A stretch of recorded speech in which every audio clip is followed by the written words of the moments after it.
Ce programme vous est présenté en partenariat avec Storia Voce, la première web radio dédiée à l'histoire.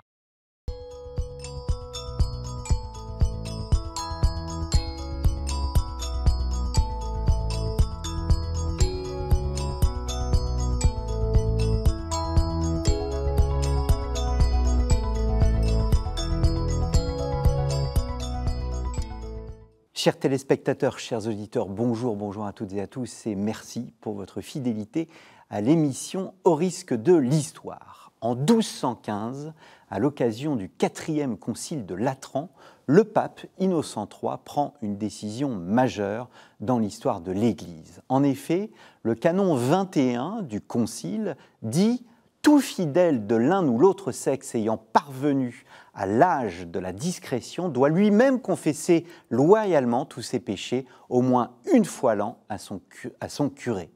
Il doit accomplir soigneusement la pénitence qui lui est imposée. Il doit recevoir avec respect le sacrement de l'Eucharistie au moins à Pâques. Ceux qui ne respectent pas cette obligation seront privés du droit d'entrer dans l'Église de leur vivant et de la sépulture chrétienne après leur mort. » Cette confession individuelle obligatoire instaurée par le Concile constitue un des bouleversements de l'histoire non seulement de l'Église, mais de l'histoire de la conscience individuelle. Mais alors comment se confessait-on avant ce fameux canon 21 ? L'émission Au risque de l'histoire vous propose de répondre à cette question, de comprendre l'histoire du sacrement de pénitence. Comment disait-on ces péchés dans les premières communautés chrétiennes ? Quel rôle les pères du désert vont jouer dans cette pratique ? Est-ce qu'on faisait pénitence publiquement de ces fautes ? Comment, enfin, le concile de Latran IV change les pratiques et comment ces pratiques, peut-être, vont évoluer jusqu'à l'époque moderne. C'est ce que je vais voir avec mes deux invités. Nicole Berriot, bonjour. Bonjour. Merci d'être sur notre plateau. Je ne vais pas dire que vous avez votre ronde serviette à notre émission et à KTO, mais ce n'est pas la première fois que je vous reçois. Vous êtes venu parler des Chises, vous êtes venu parler aussi de la papauté d'Avignon, des émissions que vous pouvez retrouver, chers auditeurs, chers téléspectateurs, sur ktotv.com. Vous êtes membre de l'Académie des inscriptions et des belles lettres, auteur de très nombreux ouvrages. Je crois que c'est le dernier, oui, les pouvoirs de l'éloquence, prédication et pastorale dans la chrétienté latine, 12e et 13e siècle, paru chez Droz. Il y avait un précédent livre sur la prédication, toujours chez le même éditeur. Bruno Judic, bonjour. C'est la deuxième fois que vous revenez sur notre plateau. Nous avons fait une émission sur cette idée formidable, l'Europe, mais aussi l'Europe à l'époque de Saint-Martin. C'est le livre que vous avez publié. Vous êtes professeur émérite à l'université de Tours. Et cette émission, l'Europe de Saint-Martin, est disponible également sur ktotv.com. Je me tourne vers vous parce que vous êtes l'une spécialiste de ce qu'on appelle le bas Moyen-Âge, 11e, 12e, 13e siècle. Vous spécialiste plutôt des premiers temps du christianisme et de l'Antiquité tardive, ce qu'on a appelé l'Antiquité tardive. Et ma première question, ma foi, est assez simple. Les évangiles, les textes sacrés, parlent du besoin, de la nécessité pour le chrétien de remettre les péchés. C'est un pouvoir spécifique que se donnent au début les apôtres, puis l'Église ? Oui, alors c'est effectivement quelque chose qu'on trouve à plusieurs reprises dans les évangiles.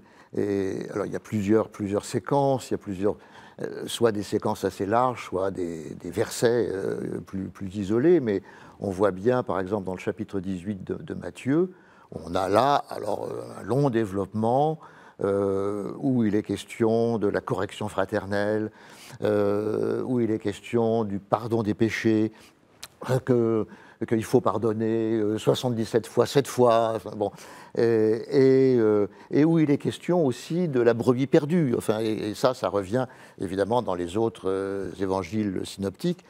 Donc on a bien tout un tout un ensemble de textes dans les évangiles qui soulignent cette question du péché et la relation de celui qui adhère à l'enseignement de Jésus, comment il se situe par rapport à cet enseignement et comment cet enseignement le délivre du péché. Ça, c'est tout à Il y avait fait... aussi une tradition juive, et puis d'ailleurs le baptême de Jean-Baptiste, si mes souvenirs sont bons, est un baptême qui remet les péchés. Oui, on doit reconnaître son péché. Et je crois qu'il y a quelque chose de très intéressant dans l'ensemble des textes évangéliques, c'est que la confession se déduit quelquefois des récits. Il y a des pénitents, en réalité, qui sont des grands pécheurs et qui reconnaissent leur état de pécheur, mais pas nécessairement en parlant, souvent par des gestes. C'est le cas de Marie-Madeleine, qui vient au pied de Jésus, enfin c'est la pécheresse dont Grégoire le Grand a dit que c'était Marie-Madeleine, qui vient au pied de Jésus et qui manifeste par ses larmes, par la façon dont elle essuie les pieds de Jésus, le repentir. Il y a Zachée, il y a Pierre, qui a commis la trahison la plus énorme et qui a pleuré toute sa vie. On dit qu'il avait toujours un mouchoir dans la poche pour sécher ses larmes dans les légendes, tellement c'était important. Et puis il y a celui qui n'a jamais voulu reconnaître sa faute. C'est Judas. C'est Judas.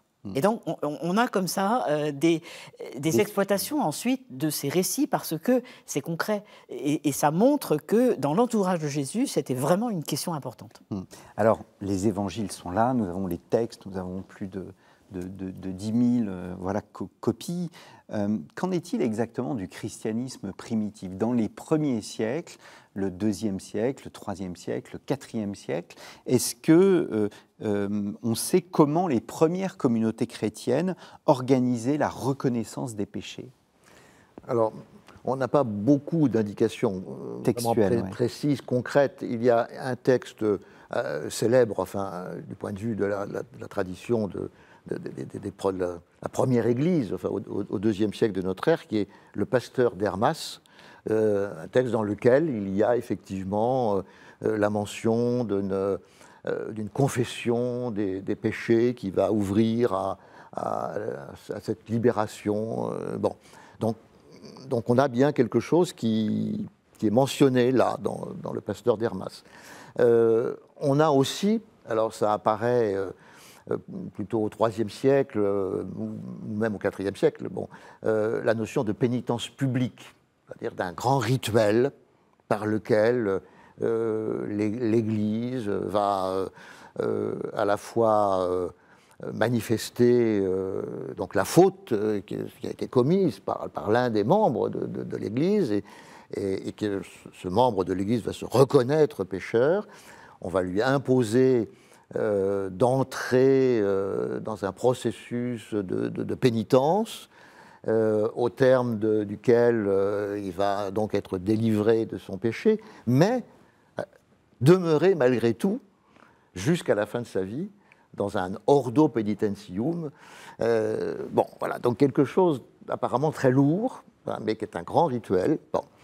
Et alors, cela dit, on a du mal à saisir concrètement comment ça marche. Parce que si on devait organiser une confession publique ou bien une cérémonie publique pour chaque pécheur, il devait faire ça toute la journée, enfin si vous me permettez l'expression. Alors, on voit bien que ce système ne peut pas correspondre à ce qu'on appelle ensuite, beaucoup plus tard, à partir du XIIe ou du XIIIe siècle, qu'on appelle la confession. Ça ne peut pas être la même chose.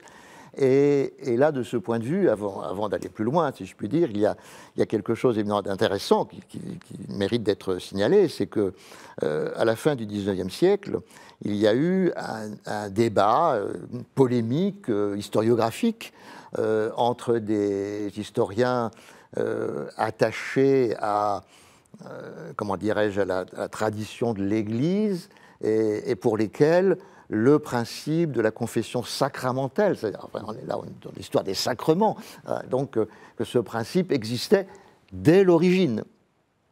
Enfin, voilà, ça c'était la thèse qui était. Donc, bon.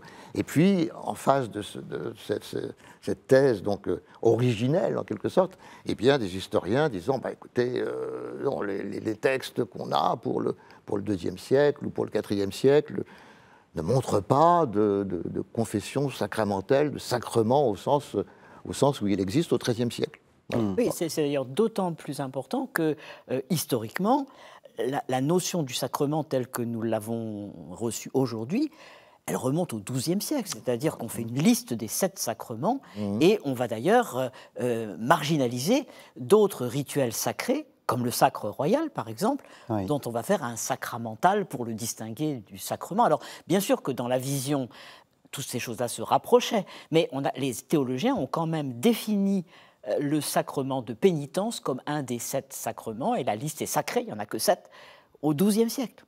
Et donc, bien sûr, avant, on a le sentiment d'accomplir des gestes sacrés. On sait très bien que Il y a la une grâce pratique. de Dieu se manifeste à travers ces rituels, mais ce sont, oui, comme tu disais, ce sont des rituels, et qui sont d'ailleurs souvent liés à la période du carême. Est-ce qu'il peut y avoir, notamment voilà, au moment du Concile Vatican II, on parlait de confession générale, la possibilité non pas de confesser ses péchés, mais d'avoir les péchés remis à l'ensemble de la communauté lors du rite de la messe? C'est difficile à dire. C'est difficile à dire, mais il y a une question qui est intéressante, c'est que quand on parle de la pénitence publique, telle qu'on croit la voir au IVe siècle, par exemple, Ouais.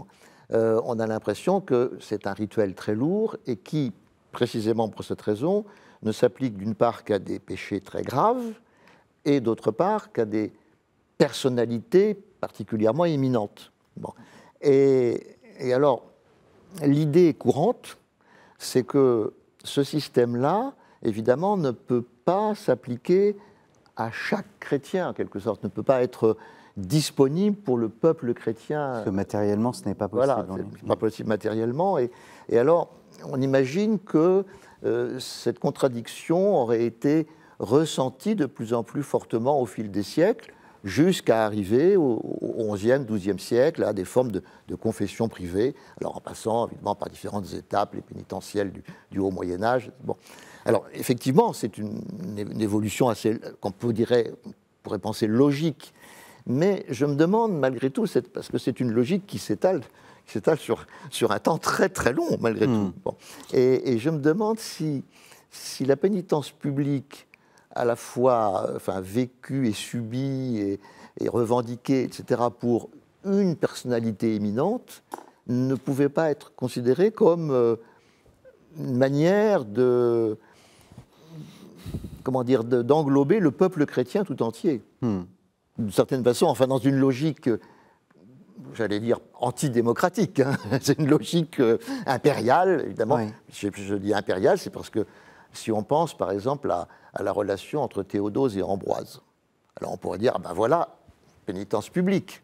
Hein, Théodose qui est accusé d'avoir fait massacrer des milliers de gens lors de la révolte d'une ville en Grèce. Donc l'empereur. Et l'empereur Théodose l'empereur et Ambroise de Milan. Et Ambroise, donc évêque de Milan, mais Milan qui est la capitale impériale, hein, et Ambroise qui lui dit non, tu ne pourras pas entrer dans l'église tant que tu n'auras pas réparé ce péché énorme, etc. Bon. Et puis alors, Théodose qui se soumet à Ambroise. Bon. Alors, et là, on a quelque chose de tout à fait extraordinaire, parce que Théodose se soumet à Ambroise.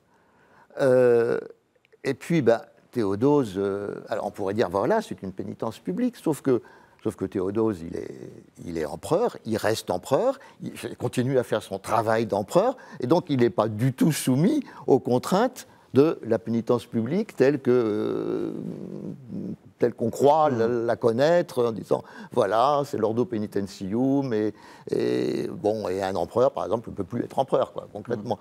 Et là, j'ajouterais aussi à propos de l'empereur qu'on est dans des élites. Voilà, le problème, c'est que dans la mise en place d'une christianisation, ça se fait par étapes, bien entendu, et que pour le chrétien, ce qui est important, c'est de devenir chrétien par le baptême et d'être reconnu chrétien à sa mort en étant inhumé en terre chrétienne. Et dans l'entre-deux, finalement, tout le monde commet des péchés. Mais, je veux dire, les moments extrêmes de la vie sont finalement les plus importants. L'entrée dans l'Église et la sépulture interchrétienne. Et l'une des grandes questions qui se posent, c'est qu'est-ce qu'on fait au moment de la mort ? On ne sait pas en réalité ce qui se passe. Mais je pense qu'en voyant l'importance que prend la confession juste avant de mourir, là où on a plus de sources, on se dit que quand même, si on voulait être inhumé en terre chrétienne, il fallait manifester à la fin qu'on était chrétien, quoi. Mais on ne sait pas trop comment, on n'a pas d'indication. Donc je crois qu'il faut distinguer les élites et l'ensemble de la population. Et l'ensemble de la population. On a tout de même un élément intéressant de ce point de vue-là, qui est l'essor et le développement du monachisme. Tout à fait. Alors c'était une de mes questions.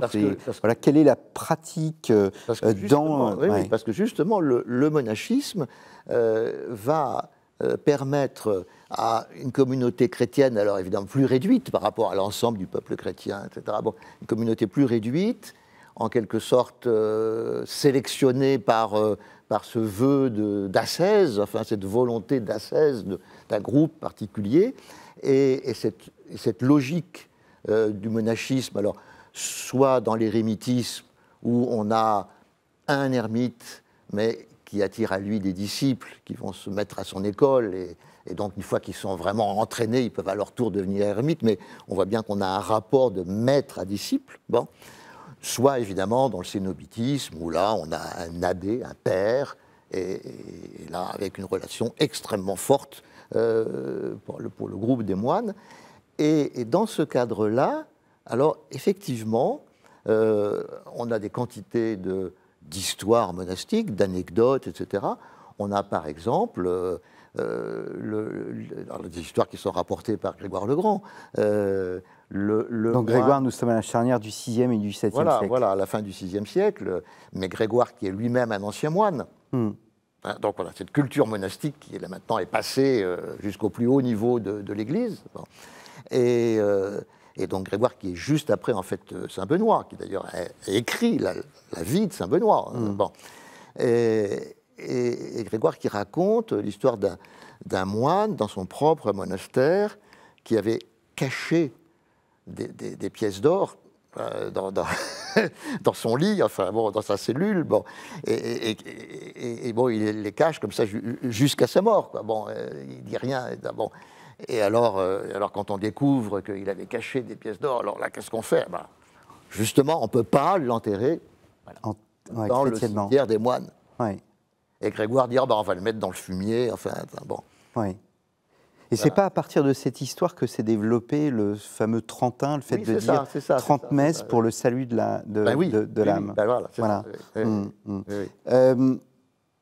La confession, en tous les cas la conception des pères du désert, etc., c'est à la fois une vertu thérapeutique et une vertu pédagogique.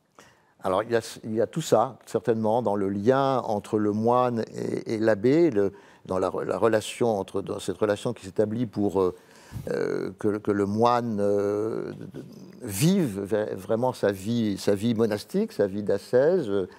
Donc l'abbé, le père, doit pouvoir le purifier, enfin purifier sa propre intention.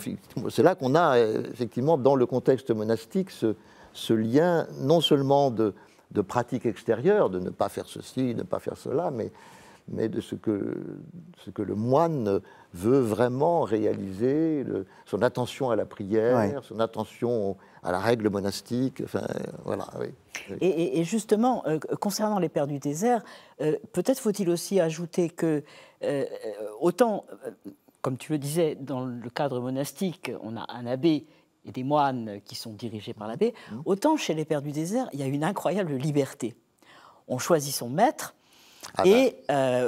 ensuite, on invente au fur et à mesure un progrès religieux. Et par exemple, quelqu'un qui a commis une faute et puis qui n'arrive pas à faire pénitence, à réparer sa faute, et qui en parle à son maître lui dit « te fais pas de soucis ». on va partager, je prends la moitié de ce que tu dois faire, et à nous deux, on va y arriver. Et ça, c'est extraordinaire, parce que c'est véritablement la solidarité et l'amour mutuel qui fait que... Alors, il y a là des histoires, parce que tout se sait. Il y a les apophthegmes, les petites phrases des pères, là, qui sont des toutes petites phrases qu'on retient, et puis des histoires qu'on raconte. Et ça a circulé à travers tout le millénaire médiéval, incroyablement. Il y a eu une vénération pour la tradition des pères du désert, qui est un espace de liberté, finalement, où on invente au fur et à mesure. Donc c'est une thérapie, c'est vrai, et c'est aussi le lieu d'une pédagogie spirituelle.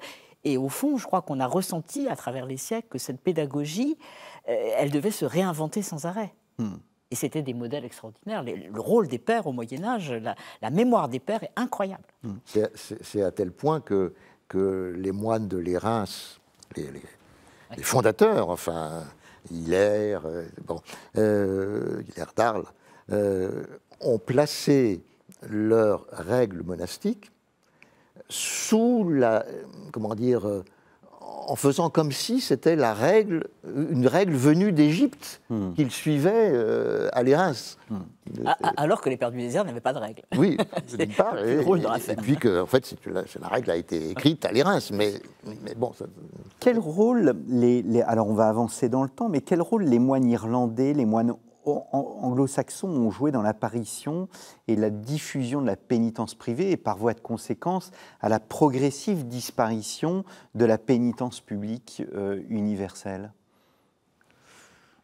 Alors, effectivement, à partir du VIe siècle, début du VIe siècle, même semble-t-il, avec un certain Fignon, on voit apparaître donc, ce qu'on appelle les pénitentiels. Alors, c'est autre chose que les livres de pénitence de la fin du Moyen-Âge. Mais là, un pénitentiel à la fin du Moyen-Âge, c'est vous avez fait tel péché, vous avez telle pénitence, c'est cela? Alors, non, le pénitentiel irlandais, enfin, oui, c'est ça. C'est des listes, effectivement, de péchés, fautes, avec des pénitences, des tarifs, qui sont des pénitences d'ailleurs terribles, enfin des choses très dures. Enfin bon, c'est avec des c'était pas marrant les Irlandais. Les Irlandais, c'est 15 jours dans l'eau froide, ah oui. 3 semaines au pain et à l'eau, enfin, et encore. Enfin, 7 ans d'abstinence sexuelle. Oui, c'est bon. Et alors, donc, on a des listes, voilà, comme ça. Bon. Et alors l'intérêt de ces listes, c'est que, bien sûr, il y a les pénitences, mais en face, il y a les listes de péchés, évidemment. Donc, on voit évidemment cette distinction de péché, le péché comme ci, le péché comme ça, enfin dans quelles circonstances. Donc il y a un détail en quelque sorte qui apparaît. Bon.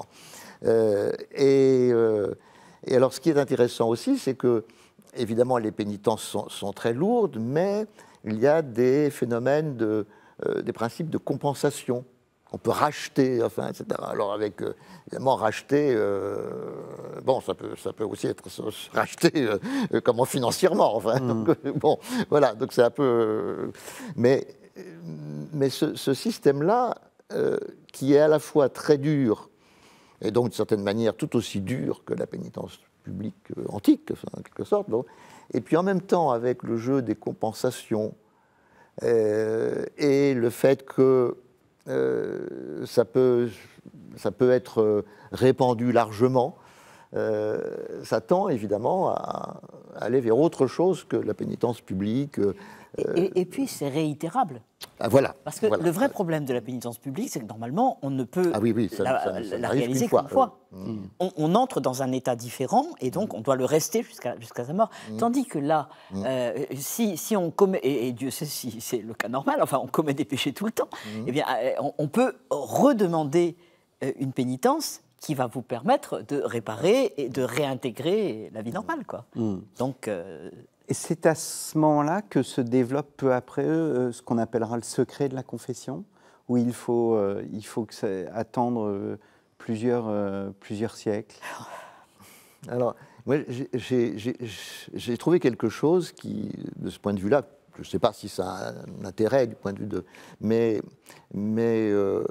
chez Grégoire le Grand, alors on est toujours évidemment dans ce contexte monastique. Bon. Et alors Grégoire avait un ami, ça devait être un ami très proche en fait, qui s'appelait Vénantius, ou Vénance en français, qui était un Sicilien comme lui. Enfin, comme lui. Grégoire était un Romain, mais il a dû passer une partie de son enfance en Sicile. Et Vénantius vivait en Sicile. C'est un personnage très important, un haut fonctionnaire de l'Empire. Et Grégoire lui reproche d'avoir quitté la vie monastique.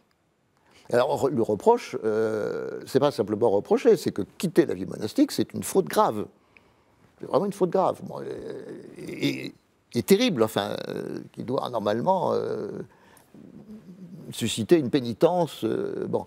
Sauf que Vénantius, il occupe des fonctions très très importantes, il est très riche, enfin, etc. Bon.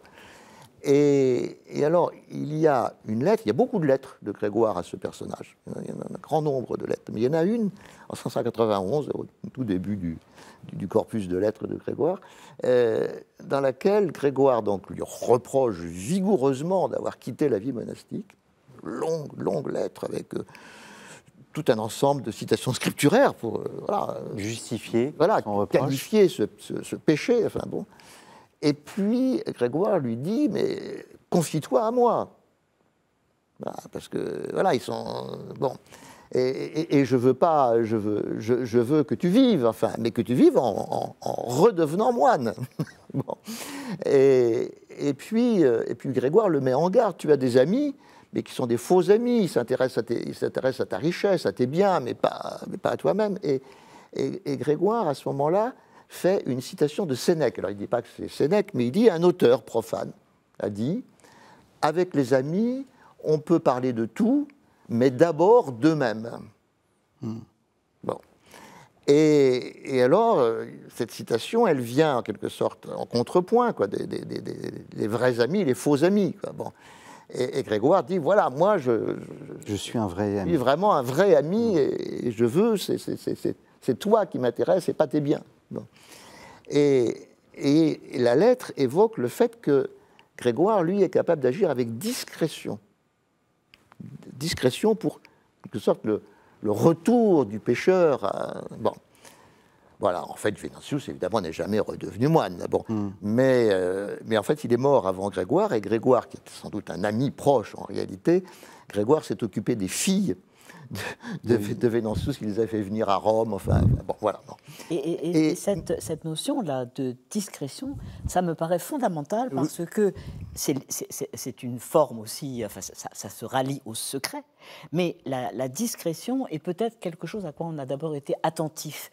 Et je me souviens d'avoir lu qu'un historien grec du 5e siècle, Sosomène, donc qui parle de l'Empire d'Orient, dit que les évêques encourageaient la confession des péchés, donc qui est une confession privée, la confession à des hommes discrets, qui étaient des prêtres, qui avaient fonction de pénitencier, en fait, donc, qui recevaient les confessions. Et là, on voit bien que ça existait et que la règle était d'être discret.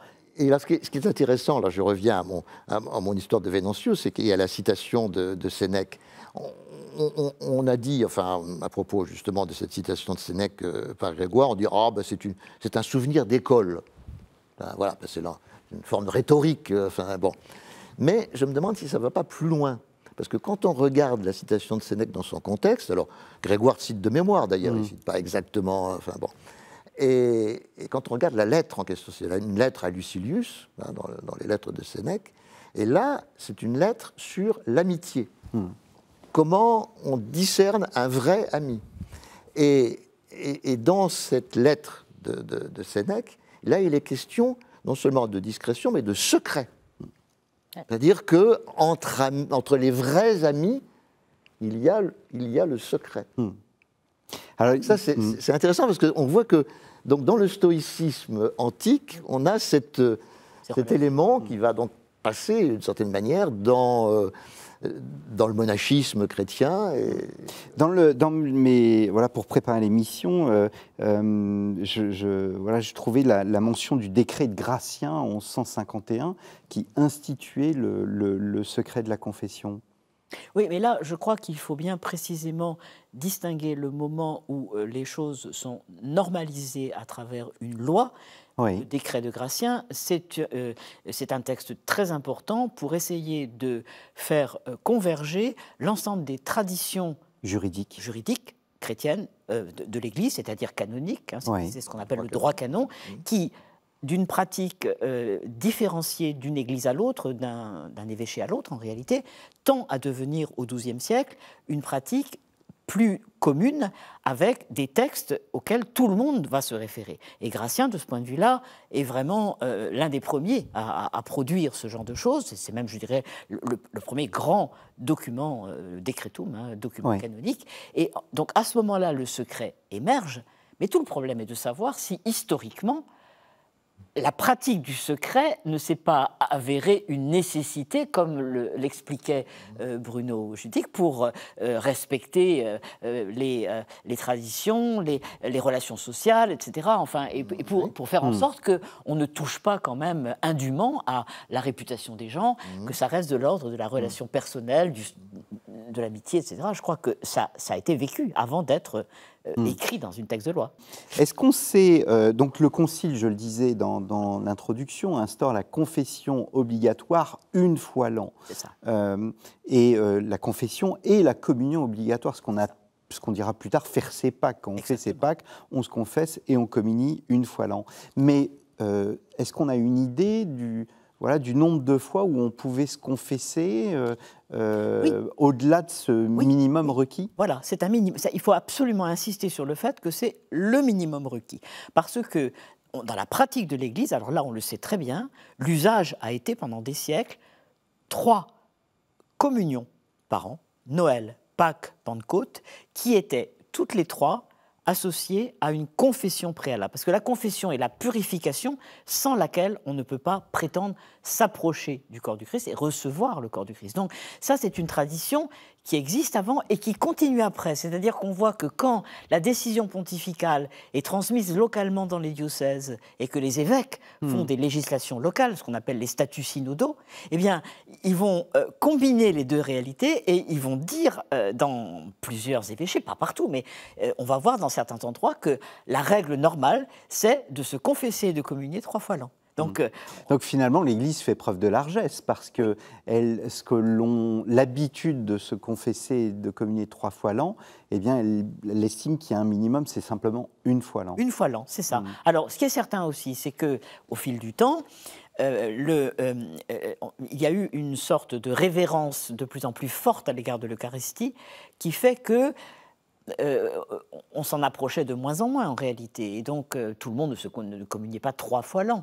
Et ça a eu un rejaillissement tel qu'on s'aperçoit que finalement, il y a un certain nombre de gens qui n'osent plus communier, même s'ils se sont confessés. Se développera une forme de communion spirituelle, c'est-à-dire simplement d'adoration de l'hostie.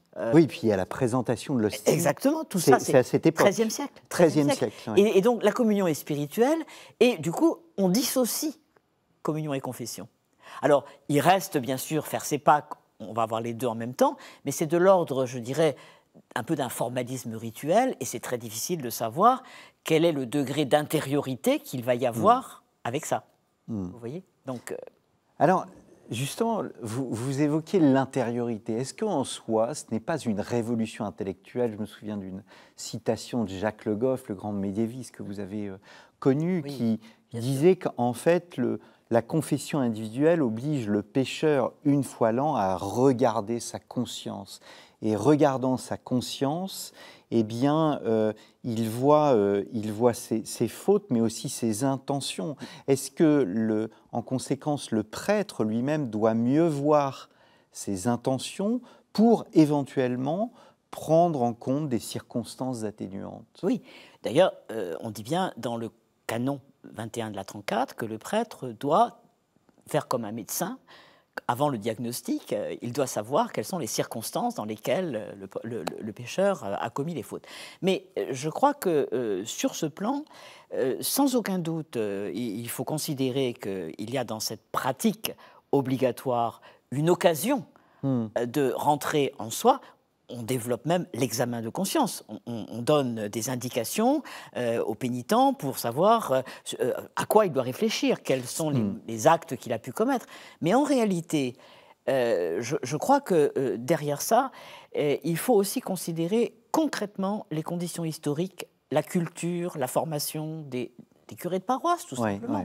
Et les gens qui ont été capables le mieux de réaliser ce travail, qui est un travail aussi, je dirais, de dialogue entre le confesseur et le pénitent, pour amener à ce progrès, eh bien, ce ne sont pas, sauf exception, les prêtres de paroisse qui sortaient à peine du rang, enfin qui étaient à peine cultivés, dont certains ne savaient même pas le latin, mais ce sont les frères mendiants, les dominicains et les franciscains, qui ont associé dans leur vocation la prédication et la confession, l'essentiel de la prédication étant tourné vers un appel à se convertir, à changer de vie, à devenir de meilleurs chrétiens. Et donc à se confesser. Et donc, concrètement, le geste par lequel on manifestait la conversion, c'était la confession, mais la confession pouvait être supportée par des gens qui avaient réfléchi à ce qu'est le péché, qui connaissaient toute la question des circonstances, qui avaient écrit des manuels, etc. Donc voilà, alors il y a là un tournant qui est un tournant qu'on doit considérer, me semble-t-il aussi, en fonction des personnes qui sont amenées à structurer l'exercice, la pratique de la confession. Et puis, il ne faut quand même pas oublier que la tentation a été de dire, au fond, il y a une manière de faire qui est relativement simple, c'est de prendre des listes et de voir si ça marche, si ça correspond à ce qu'on a fait ou à ce qu'on n'a pas fait. Et on a établi à ce moment-là des listes de péchés qui n'étaient plus en rapport avec ce qu'évoquait Bruno tout à l'heure, c'est-à-dire les pénitences à accomplir. Au contraire, on a réduit au maximum les pénitences, mais au contraire, ce sur quoi on a insisté, c'est les listes des péchés capitaux, des vices capitaux, mais qu'on a appelés les péchés capitaux, et des 10 commandements. Et on a construit là des listes, et on a encouragé les prêtres, qui au fond n'étaient pas très habitués à cette réflexion introspective, on les a encouragés à utiliser les listes. Vous voyez, donc finalement...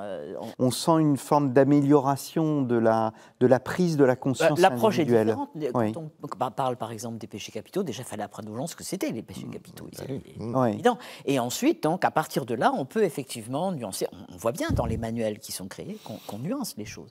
Mais ce sur quoi je voudrais insister, c'est que je dirais presque plus que la confession. D'ailleurs, entre parenthèses, nous disons confession parce que c'est le mot qui s'est imposé, mais dans la liste des sacrements, c'est le sacrement de pénitence. Eh bien, ce qui est quand même capital, c'est que si on se confesse, c'est parce qu'on a conscience qu'on a péché, et en prenant conscience qu'on a péché, on regrette, on se repent. Et c'est là que les grands modèles évangéliques, comme Madeleine, Pierre, etc., vont jouer un rôle capital, parce que tout le message des prédicateurs des XIIe et XIIIe siècles consiste à convaincre les gens qu'ils vivent mal et qu'ils doivent changer de vie. Changer de vie, c'est se convertir. Et se convertir, ça veut dire se repentir de ce qu'on a fait et faire autre chose. Et donc, moi, je pense qu'on ne peut pas dégager la confession de cet état d'esprit, qui est un état d'esprit intérieur et qui va provoquer l'acte volontaire d'aller se confesser, non seulement pour respecter le formalisme de faire ses Pâques, mais de se confesser plus souvent. Et toute la démarche est là, et on voit bien dans la prédication qu'il s'agit d'expliquer aux gens que chaque fois que vous avez commis quelque chose de mal, il faut vous confesser. Donc ça devient plus un régime de santé qu'autre chose. Vertu thérapeutique qu'on évoquait. Là, on le retrouve. Vous pouvez réagir, Bruno Judic. Moi, je réagis à ce sujet par le fait que la confession, enfin, une pénitence en l'occurrence, mais une pénitence qui libère évidemment le pécheur, et au point qu'on a, c'est ce que j'ai lu, des cortèges joyeux de pénitents. Il me semble que tu as écrit ça quelque part. et alors là, c'est quelque chose qui m'intrigue parce que là, moi, je ne connais plus du tout la fin du Moyen-Âge ou à l'époque moderne, les cortèges joyeux de pénitents. On a plutôt quand on pense à un cortège de pénitents, on penserait plutôt à des cortèges... Comme les flagellants. Ben oui, oui, voilà, exactement, oui, quelque chose... Qui ont existé à la fin du Moyen-Âge. On penserait plutôt au cortège dans le 7e saut de Bergman, enfin, quelque chose... Mais la réalité de la joie, elle est quand même, je pense, perçue et enseignée. J'ai vu un sermon italien du milieu du XIIIe siècle, d'un évêque italien, qui explique, dans un sermon, il dit « Mais moi, j'ai vu les pénitents qui étaient vraiment obsédés par le péché, et puis une fois qu'ils s'étaient délivrés de cette charge, ils repartaient tout joyeux. » Il y a quand même cet enseignement qui est d'ordre psychologique, finalement, qui est de dire l'obsession change votre comportement, et il faut aussi vous libérer et repartir à zéro. Est-ce que la confession individuelle est en soi à l'origine d'une forme d'individualisme? Parce qu'on devient juge de sa propre conscience, on doit regarder sa conscience. À mon avis, c'est quelque chose qui a pu exister, et en particulier lorsque la confession a été accompagnée d'une direction de conscience. C'est-à-dire que les frères mendiants avaient leur clientèle en réalité. Il y avait des gens qui trouvaient que justement il leur apportait quelque chose sur le plan de la vie religieuse. Et là, il y a effectivement un progrès qui se forme. Il y a une véritable direction qui existe. Les princes, et les rois et les reines ont tous des confesseurs. Et des confesseurs qui leur sont attitrés et qui sont en réalité des directeurs de conscience. Donc là, oui, ça existe. En revanche, on est toujours obligé de rester discret sur l'expérience des gens du commun, disons, qui, dans les paroisses, étaient amenés effectivement à se repentir. Alors, je crois qu'il faut dire que cette règle minimale a été respectée. Il ne faut pas non plus imaginer que, sous prétexte qu'on voit qu'il y a des gens qui s'en moquent, qui préfèrent être excommuniés, et puis c'est quand même pas la majorité. Tous les travaux qui ont été faits à partir des documents de la pratique, qui donnent des points d'épingle, mais les points d'épingle vont tous dans le même sens. C'est-à-dire que, oui, la confession, elle est quand même reconnue comme une pratique à laquelle la plupart des gens doivent se soumettre. Donc, ça, c'est clair. Le degré d'introspection, d'élévation spirituelle, etc., c'est quand même beaucoup plus difficile à saisir. Il y a une hypothèse, alors que j'ai lu quelque part, mais je m'adresse à la spécialiste, où on dit qu'au XIIIe siècle, justement, Innocent III aurait imposé cette confession générale dans tout le peuple chrétien pour pouvoir combattre les hérésies. Parce que l'interrogation individuelle aurait permis justement de savoir s'il n'y avait pas des germes d'hérésie dans la conscience même des... Alors je ne sais pas. Oui, alors c'est une hypothèse qui doit être considérée, mais je crois que ce serait une erreur de dire que c'est la raison principale et encore moins unique de la décision. Parce qu'en réalité, ça entre dans une préoccupation de salut. Bien sûr, les hérétiques se mettent en dehors de l'Église, mais la préoccupation de salut signifie quand même qu'on cherche à aider les gens à progresser aussi vers la sainteté, parce qu'il n'y a pas simplement cette idée du salut dans l'au-delà, où il faut tout faire pour éviter le purgatoire, surtout au XIIIe siècle, où on commence vraiment à croire au purgatoire. Mais ce qu'il faut, c'est aussi, pendant sa vie, progresser vers la sainteté. On ne se rend pas compte à quel point est important le discours sur les vertus. On parle toujours des péchés. Mais en réalité, si vous regardez les sermons, on parle énormément des vertus, et donc d'un progrès spirituel.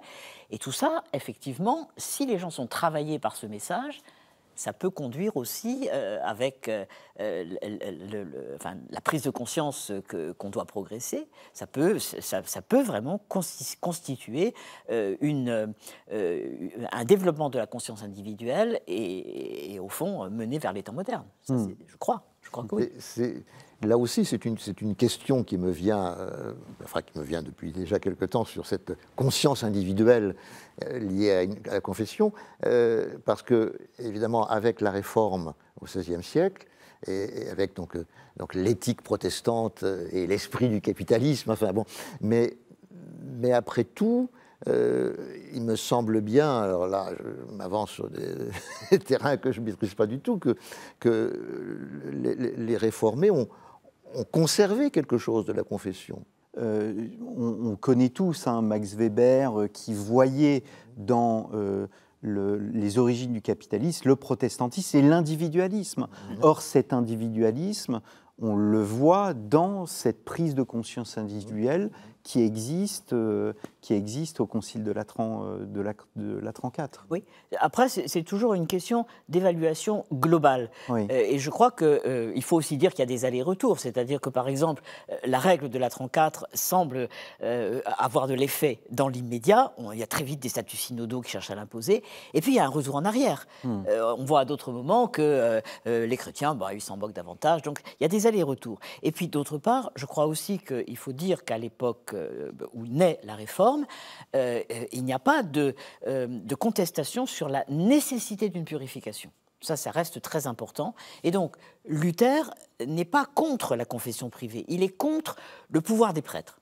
Et du coup, il va tendance à évoluer vers la correction fraternelle, qui est une pratique donc monastique de très longue date, parce que la correction fraternelle, justement, ça écrase toute cette hiérarchie dangereuse.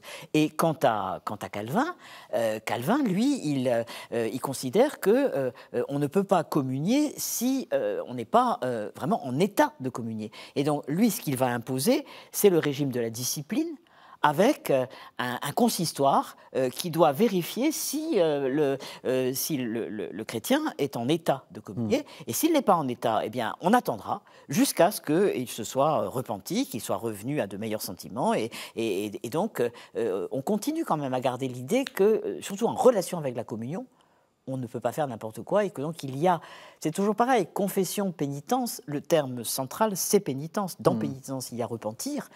Et confession n'est qu'une émergence qui est venue dans la chrétienté catholique, qui a fait de l'acte de l'aveu le centre de tout le phénomène. Et donc, le fait, par exemple, de rougir en se confessant ses péchés, ça veut dire qu'on se repent. Et c'est tellement important qu'on n'a même plus besoin de faire pénitence, parce qu'en soi, on fait pénitence en les avouant. Vous voyez, donc. Quand est-ce qu'apparaissent le meuble que l'on voit aujourd'hui au fond de toutes les églises, où on se met à genoux, le confessionnal, quand est-ce qu'il apparaît? C'est pas au Moyen-Âge. C'est-à-dire au XVIIe siècle, apparemment. Est-ce qu'on a une idée de comment ça se passait au Moyen-Âge? Est-ce que, aujourd'hui, on oublie un peu le confessionnal, on se met soit assis, soit à genoux à côté d'un prêtre qui est sur une chaise? À l'époque médiévale, comme ça pouvait. On pouvait se confesser en marchant. Il y a des images, notamment dans le décret de Gratien, ou dans les documents ultérieurs, donc 1151, qui vont associer prédication et confession. D'ailleurs, on verra d'un côté le prédicateur et de l'autre le confesseur. Et le confesseur est assis à côté du pénitent. Généralement, il a la tête baissée, parce qu'on insiste sur la nécessité de ne pas trop regarder le pécheur, mais ils sont aussi dans un endroit retiré plutôt, donc c'est une discrétion, c'est une forme de discrétion. Mais autrement, on peut se confesser en marchant, certainement, mais en fait, disons qu'il n'y a pas de règle, quoi. Et en tout cas, il n'y a pas de meuble. Et finalement, on s'aperçoit que le Concile de Latran IV, on ne s'en rend peut-être pas assez compte, et on tente à travers cette émission d'Horizon de l'Histoire de le montrer, mais le Concile de Latran IV a été absolument décisif dans l'histoire de l'Église. Tout à fait. Tout à fait. C'est vraiment un moment où on clarifie le minimum requis, mais par rapport à l'histoire, il est vrai aussi que c'est beaucoup plus compliqué, parce qu'il y a des gens qui ne font pas le minimum requis et beaucoup qui vont bien au-delà. Qui montre une forme de souplesse de l'Église. Parce que jusqu'à aujourd'hui, la confession en soi n'a pas, la pénitence n'a pas changé, elle est toujours la même. Oui, la pénitence, disons que ce qui a été déterminé au XIIe siècle, les 3 moments de la pénitence, contrition, confession, satisfaction, ça c'était les théologiens qui l'ont fait sortir au XIIe, c'est toujours resté. Si vous regardez aujourd'hui dans un manuel très contemporain comment doit se faire la confession, vous retrouverez la même chose. Ce qui change, ce sont les listes de péchés. Oui, c'est-à-dire qu'en fait, on s'adapte. On s'adapte à chaque époque. Un dernier mot, Bruno Judic? sur l'évolution. Oui, sur l'évolution. Et effectivement, on a effectivement cette émergence de la conscience individuelle à travers le rituel de la confession. En même temps, alors, je ne sais plus qui a dit quelque chose comme ça, que de même que l'essence précède, que l'existence précède l'essence, le rituel précède le spirituel. Alors là, on pourrait penser que ben non, justement, le rituel vient après une longue évolution, à moins que le rituel qu'on voit émerger au XIe, XIIe siècle, de la confession privée, etc., ne remplace, en quelque sorte, ce qui était un autre rituel, celui de la pénitence publique, qu'on connaît évidemment très mal. Et bon, voilà. Voilà. Question ouverte. Question ouverte, et ce qui montre au fond voilà, toute la raison d'être de cette émission, qui est de montrer la nuance, le fait que l'on ne sache pas tout ce qu'il se passait, et la difficulté des historiens à tâtonner, faute parfois de sources. Les pouvoirs de l'éloquence, Nicole Berrioux, prédication et pastorale dans la chrétienté latine, 12e, 13e siècle, un ouvrage paru chez Droz et chez ce même éditeur, un livre sur la prédication. Vous reviendrez... Religion et communication. Religion et communication. Voilà. Vous reviendrez, chère Nicole, pour évoquer ce livre. Et Bruno Judic, L'Europe de Saint-Martin, paru chez Saint-Léger, édition. Nous avons fait une émission ensemble sur Saint-Martin. Il faut écouter cette émission parce que finalement, tout le monde connaît Saint-Martin sans véritablement le connaître. Et, alors qu'il a dominé l'Europe. Et on va même dire la chrétienté à la fois latine et la chrétienté orientale. Je vous renvoie aussi donc sur ces émissions, l'émission que nous avons enregistrée ensemble, Nicole Berrioux. Pour préparer cette émission, 2 livres qui sont quasiment introuvables, mais que vous pouvez éventuellement trouver sur les sites internet de livres d'occasion. Pratique de la confession, c'est un colloque auquel vous avez tous les deux participé il y a bien longtemps, et Le pécheur et la pénitence au Moyen-Âge de Cyril Vogel. Et puis il y a un dernier livre qui est sorti à l'École française de Rome, que je n'ai pas, qui s'appelle simplement L'aveu, voilà, qui est le fruit d'un colloque sur cette notion d'aveu à l'époque médiévale uniquement. Oui, à l'époque médiévale. À l'époque médiévale. C'est ça. Il me reste à vous remercier, chers téléspectateurs, chers auditeurs, pour votre fidélité. N'hésitez pas à aller sur KTO TV pour écouter et redécouvrir ou découvrir tout simplement les émissions que nous avons enregistrées par le passé. Et n'hésitez pas aussi à aller chez notre partenaire Storia Voce, où plus de 750 podcasts vous attendent, et c'est gratuit. Et comme disait mon regretté père, gratuit, ce n'est pas cher. Merci beaucoup, et je vous donne rendez-vous dans une semaine pour un nouveau numéro d'Au risque de l'histoire.